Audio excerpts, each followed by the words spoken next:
बहुत बहुत धन्यवाद, शुक्रिया। और इनकर गीत से खुश होकर ज्योति शंकर साहू जी समाज सेवी 100 रुपये का पुरस्कार दी है। बहुत बहुत धन्यवाद उनके, बहुत बहुत शुक्रिया उनके। अब चलो एक और गीत कर साथ शुरुआत करा थी हमरे फिर से चिंता देवी जी अपन खूबसूरत प्यार भरा आवाज के साथ एक और प्यार भरा गीत शामिल करवाएं रौड़े कर पसंद कर साथ। और देखो हमरे आके झारखंडी में कहिले हमरे नचैया के रीझ लागे और देखैया के ठेपो। तो भाई खड़ा हो के ना देखू तनी झूमे खे नाचे खे और आइज वाला मंडा पूजा के यादगार पल बनाई खैले। एक और गीत कर साथ करवाएं शुरुआत श्रीमती चिंता देवी जी एक और गीत कर साथ।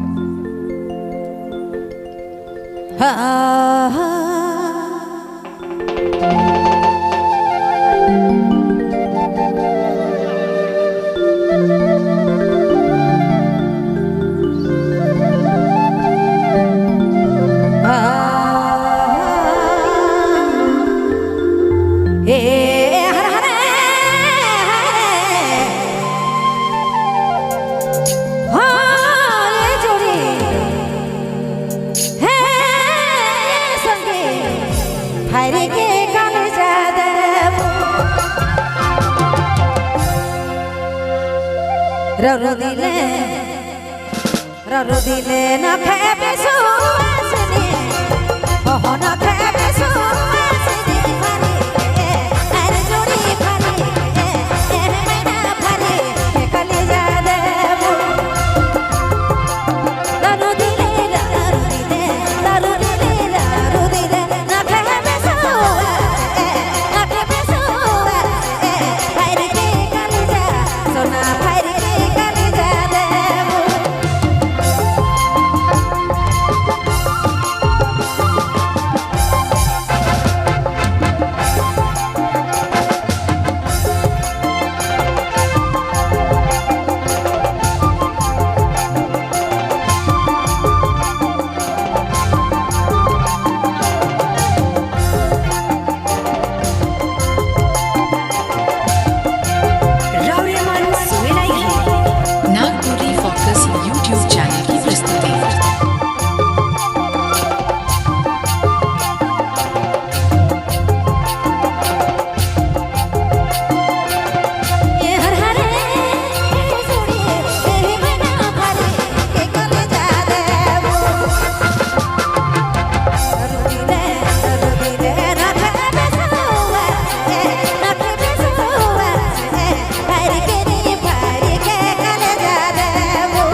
यूट्यूब चैनल की प्रस्तुति।